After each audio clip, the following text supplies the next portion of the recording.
నమస్తే, నేను doctor Harish Tenati, life coach and Ved Shastrapath meditation instructor. Super mind power series వింటున్నారు. Mind పవర్ని పెంచుకోవడానికి మైండ్లో ఉండే కొన్ని అడ్డు తీసేయాల్సి వస్తుంది. మైండ్లో ఎన్నో రకాల విషయాలు నడుస్తూ ఉంటాయి. కొన్ని విషయాలను తీసి పక్కన పెడితే మైండ్ ఆటోమేటిక్గా పవర్ఫుల్ అవుతుంది. ఎలా అయితే సూర్యుడు వెలుగుతూ ఉంటాడో మధ్యలో కొన్ని మబ్బులు అడ్డు రావచ్చు, మబ్బులు జరిపితే సూర్యుడు ఎప్పుడు అక్కడే ఉంటాడు కదా. ఆ సూర్య భగవానుడిలాగా మన లోపల కూడా సూర్యుని శక్తి వెలగాలి అంటే, సూపర్ మైండ్ పవర్ తెలియాలి అంటే, నిజంగా మనం అనుకున్నవి లైఫ్లోకి రావాలి అంటే బలవంతంగా కాదు, ఫోర్స్ఫుల్గా కాదు, అవి మనని వచ్చి అంటుకునేలాగా మనం మారాలి అంటే కొన్ని ఇంపార్టెంట్ విషయాలు మనం తెలుసుకోవాలి. అయితే సూపర్ మైండ్ పవర్లో చాలా నేర్పిస్తాను క్లాస్లో. కాకపోతే కొంత మనకి బ్యాక్గ్రౌండ్ అండర్స్టాండింగ్ కోసం ఈ వీడియో సిరీస్ చేస్తున్నాను అనమాట. అయితే నిజంగా కూడా సూపర్ మైండ్ అంటే ఏంటి, సూపర్ మైండ్ పవర్ అంటే ఏంటి, అవన్నీ నేను క్లాస్లో నేర్పిస్తాను. అయితే కొన్ని విషయాలు మనం అడ్డు తీసుకుంటే సూపర్ మైండ్ పవర్ ఆటోమేటిక్గా వస్తుంది. మీకు సబ్జెక్టు, డెఫినేషన్లు, లేకపోతే క్లాసిఫికేషన్స్, అంటే ఏంటి, పదాల మీనింగ్ ఏంటి, ఈ గొడవలో పడేవాళ్ళు ఒక బ్యాచ్ అయితే, నిజంగా దాన్ని అర్థము చేసుకుని సబ్జెక్టుతో పని కాదురా, నీకు ఇక్కడ ఎక్కించుకుంటాను, ఇక్కడ ఎక్కించుకొని జీవితంలోకి తీసుకొస్తాను, ఆ తీసుకొచ్చినది ఎవరికో ఎక్స్ప్లెయిన్ చేయడానికో ఎగ్జామ్ రాయడానికో కాదు, నా జీవితాన్ని మార్చుకోవడానికి అనేది గనక మనం సిద్ధం చేసుకుంటే కొన్ని అడ్డుని మనం తొలగించేయచ్చు. ఓకే, ఇది బాగా గుర్తుంచుకోవాలి మనుషులంతా. సో అందులో ఫస్ట్ అడ్డు ఏంటంటే, ఎవడెవడో విసిరిన రాళ్ళని మనం జేబులో పెట్టుకుని తిరగద్దు. ఓకే, ఎవరెవరో విసిరిన రాళ్ళని జేబులో పెట్టుకుని తిరగద్దు. ఒకతను అట్లా రోడ్డు మీద వెళ్తుంటే వాళ్ళ బాగా తెలిసిన వాడే ఫ్రెండ్, కానీ వీడి మీద కోపం వచ్చి ఒక రాయి ఇసిరాడట. ఆ రాయి వచ్చి ఫట్టుమని తగిలింది వీడికి. ఆ దెబ్బ మానిపోవచ్చు కానీ వాడు చేసిన గాయం మర్చిపోకూడదని ఆ రాయి ఇంతుంది, ఆ రాయి తీసి జేబులో పెట్టుకున్నాడు. జేబులో పెడుతుంటే పట్టట్లేదని చెప్పి తల మీద పెట్టుకున్నాడు. ఇంకా తల మీద పెట్టుకుని గుర్తుంచుకోవాలి కదా, వాడు దెబ్బ కొట్టాడు నన్ను, వాడి మీద పగ తీర్చుకునేదాకా ఈ రాయిని వదలను, ఎందుకంటే నాకు అది గుర్తుండాలి అని ఆ రాయి మోసుకుంటూ తిరిగి. నెక్స్ట్ దాని తర్వాత బాగా క్లోజ్ అయిన వాళ్ళ గర్ల్ ఫ్రెండ్ వాడిని మోసం చేసిందట. ఆమె ఒక రాయి ఇసిరినట్టుగా ఫీల్ అయ్యి ఆ రాయిని తీసుకెళ్ళి తల మీద పెట్టుకున్నాడు. అలాగా ఎవడెవడో ఏదేదో చేసిన రాళ్ళన్నీ తీసి తల మీద పెట్టి పెట్టి పెట్టి పెట్టి బరువు. ఒకరోజు వాళ్ళకు కావాల్సిన సొంత వ్యక్తి ఎవరు, ఇంకా వీడు నన్ను మోసం చేయడు అనుకున్నవాడు రాయేసాడట. అది ఇంత పెద్దది బండ నెత్తి మీద పడింది. వీడివన్నీ మోసి మోసి మోసి జీవితాంతం వాడి మీద పగ తెచ్చుకుంటా, వీడి పని చెప్తా, వీడికి నేనేంటో చూపిస్తా అనుకుంటూ జీవితం అంతా అయిపోతుంది. ఎవడికో నువ్వేంటో నువ్వు ఎలాగో చూపించాలి అనే బాధలో వాళ్ళందరూ వేసిన మాటలు, వాడెవడో తిట్టిన మాటలు, వీడెవడో ఆ రోజు అప్పుడెక్కడో చైర్ ముందుకు లాగాడనో, ఆ బట్టలు వాడు అటు జరిపేశాడనో, ఎలా ఉంటుంది తెలుసా సిల్లిగా. అసలు పట్టించుకోకపోతే 1 సెకండ్లో మాయమైపోతాయి అవన్నీ. కానీ అవి పట్టించుకుని, అవి నెత్తిన పెట్టుకుని, అవి మోస్తా తిరుగుతూ ఉంటారు. ఏమన్నా అంటే నా పరువు పోయింది సార్ అంటారు. ఒరే, వాడు నీకు ఎందుకు ఇవ్వాలి పరువు, నువ్వెందుకు తీసుకోవాలి ఆ పరువు? నో, పరువు నా పరువు ఉండొచ్చు. పరువు ఒక స్టేజ్ వరకు, ఒక లెవెల్ వరకు. వాళ్ళు ఎవరైనా పరువు ఇవ్వట్లేదు అనుకో, వాళ్ళని తీసుకొచ్చి పక్కన పెట్టాలి, బాధ పెట్టకూడదు. ఓకే, నెక్స్ట్ టైం చూసుకుందాం వీడి పని అని పక్కన పెట్టుకోవాలి.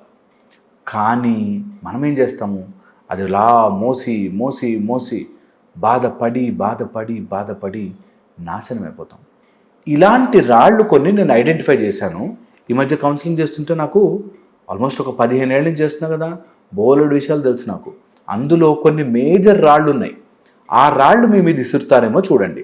ఆ విసిరిన రాళ్ళని తీసి బయట విసిరేయండి. ఎందుకంటే అవి మోస్తూ తిరుగుతున్నంతసేపు మీ లోపల సూపర్ మైండ్ పవర్ జనరేట్ కాదు. ఓకే, సో అందుకని మీరు ఒకవేళ క్లాస్ రావాలనుకున్నా, రావద్దు అనుకున్నా, ఈ 3-4 రాళ్ళని మాత్రం తీసి బయట విసిరేయండి.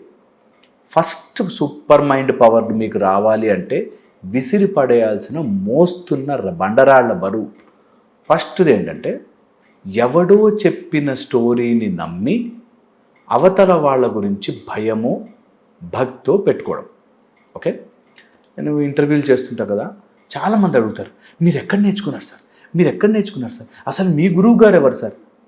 ఇందులోనే ఉంటారు. వాళ్ళకి నా గురువు గారిలా నేను ఎలా నేర్చుకున్నానని బాధ, కానీ ఏం నేర్చుకున్నాను, ఎలా నేర్చుకున్నాను, వారు ఎలా నేర్చుకోవచ్చు నేను అని ఉండదు. మీరేంటి, మీ బ్యాక్గ్రౌండ్ ఏంటి అని అలా తీసి ఒక స్టాంప్ వేసి, ఓ వీడు ఆ బ్యాచ్ రా అని వేసేస్తే అమ్మయ్య నేను మారనవసరం లేదు అనే దాంట్లో ఉంటారు. చాలామంది మీరు ఎక్కడికి వెళ్ళినా సరే లైఫ్ కోచ్ సర్టిఫికేట్ అంతే, అదేం లేదు, దానికి పెద్ద సమస్య లేదు. ఒక సైకాలజీ అదో డిగ్రీ అంతే, దానికి సంబంధం లేదు.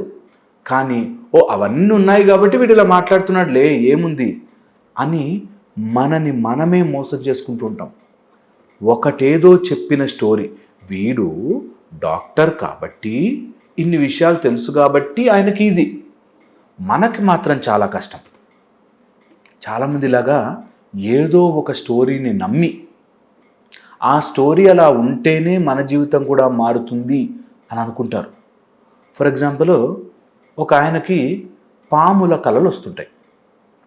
జనరల్గా పాము కాటేస్తే గవర్నమెంట్ హాస్పిటల్కి వెళ్తాం, వాడు మందు ఇస్తాడు, యాంటీవెనమ్ ఇస్తాడు, తగ్గిపోతుంది.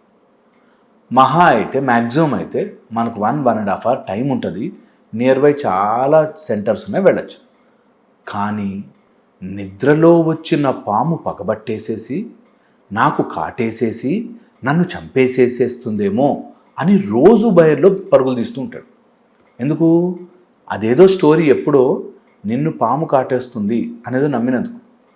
పాములన్నీ డేంజర్లా వచ్చి పడగెత్తి అని చూస్తుంది అనుకుంటారు ఏదో సినిమా చూసి.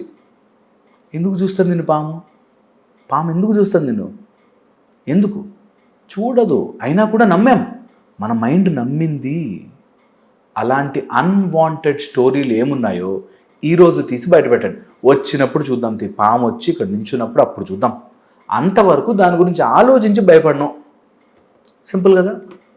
సూపర్ మైండ్ పవర్లు ఎట్లా అడ్డు పెడుతుందంటే, అవన్నీ ఓకే కానీ సార్ పాము పగబడతాయంట కదండి, పాము వినవు కానీ స్మెల్ వస్తుందంట కదండి అని చెప్తారు. ఏది? కలలోకి వచ్చి పాము నిన్ను భయపడిచి నిన్ను వెంటపడి. ఎందుకు?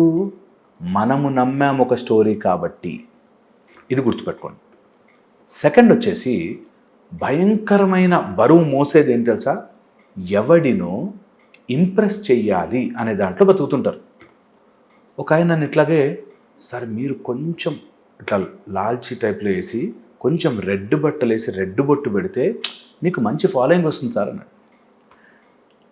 అంటే సమ్ ఇమేజ్, సంథింగ్ ఏదో అలాగ చెయ్యాలి అనే ఒక మానసికంగా మనం ఒక ఫాల్స్నెస్లోకి వెళ్ళిపోతుంటాం.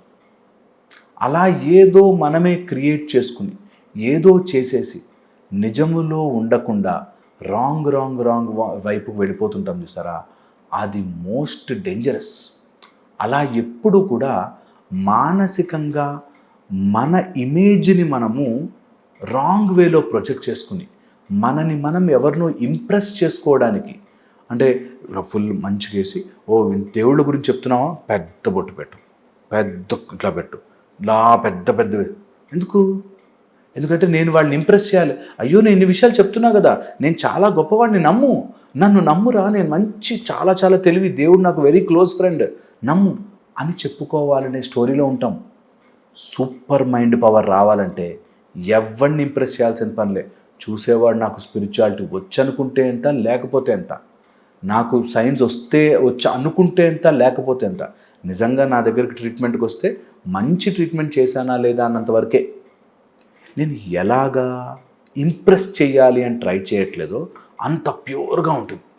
ఇంప్రెస్ చేయడానికి ట్రై చేశాను అనుకో, నేను ఇంకా కథలు చెప్పాలి, అల్లాలి, ఇంకా నేను అలా చేశాను, నేను అంత గొప్పోండి ఇంత గొప్పోండి అని చెప్పాలి. ఎందుకు? ఇంప్రెస్ చేసే దాంట్లో బతుకుతుంటాం కాబట్టి. చాలామంది ఆ ఇంప్రెస్ బాగా చెయ్యాలి అనే రాయి మోస్తూ ఉంటారు. ఎప్పుడో చిన్నప్పుడు ఏదో స్టోరీ ఉంటుంది, దట్ అందరినీ మనం మంచి అనుకోవాలిరా, మంచి కోసం బతకాలిరా అని. వాడు మంచి కోసం బతకాలిరా అన్న పాయింట్ని మంచి అనుకోవడం కోసం బతకాలిరా అనుకుని పెట్టుకుంటాడు. వాడెవడో నన్ను మంచి అనుకుంటే ఎంత, అనుకోపోతే ఎంత, నేను మంచిగా ఉంటే చాలు కదా అనే పాయింట్ మిస్ అయిపోతాడు. రెండోది వెరీ ఆ బరువు దించేసుకోవాలి. థర్డ్ మోస్ట్ డేంజరస్ రాయి ఉంది. ఈ రాయిని మొయ్యాల్సిందే. ఎంత మోస్తుంటారో తెలియదు, నాకు ఎందుకు మోస్తుంటారో తెలియదు. That is ego. నేనెంత గొప్పవాడిని, నేనెంత మంచివాడిని, నేనెంత గ్రేట్, అసలు నాకే ఇలాంటివి ఎందుకు జరుగుతాయి, ఈ సృష్టి మొత్తం నా మాట వినేయాలి కదా, ఎందుకు వినట్లే అనే ఒక ఈగో. ఆ ఈగో అనే బండరాయి మోస్తా తిరుగుతుంటారు. వాడెవడో అప్పుడెప్పుడు నా ఈగోని దెబ్బ కొట్టాడు, ఇంకది మోస్తా తిరుగుతూ ఉంటారు. బరువు మీకే, మూత మీకే, తలనొప్పి మీకే. తీసి విసిరేయాలి బయటకి, అవసరం లేదు. తొక్కలో ఇగో నాకు అవసరం లే అనేటట్టు సినిమా డైలాగ్ కొట్టాలి. అవసరం లేదు. వాడెవడో మన ఇగోని చూసి మెచ్చుకోవాల్సిన పని లేదు. వాడెవడో మన కోసం వణికిపోయి పతనమైపోవాల్సిన పని లేదు. మన కోసమే, అది మన బెనిఫిట్ కోసమే. ఓకే, అలా కనుక తెలుసుకోగలిగితే ఈ రాళ్ళని విసిరేస్తే మీ మైండ్ ఆటోమేటిక్గా ప్రచోదయాత్ అట్లా వెలుగుతుంది. ప్రచోదయం అయ్యి అలా మన మైండ్ అంతా వెలుగుతుంది. ఓకే, నేను చెప్పింది ఆలోచించండి. సూపర్ మైండ్ పవర్ మీకు ఒక టైప్ ఆఫ్ మెకానిజం నేర్పిస్తుంది, అండ్ దాని త్రూ మీరు లైఫ్లో చాలా ముందుకెళ్తారు. ఓకే, నేను చెప్పింది ఆలోచించండి. మీరు ఆ రాళ్ల బరువు మోస్తుంటే తీసి విసిరేయండి ఎక్కడైనా. ఓకే, మళ్ళీ ఇంకో వీడియోలు కలుస్తాను. Thank you so much.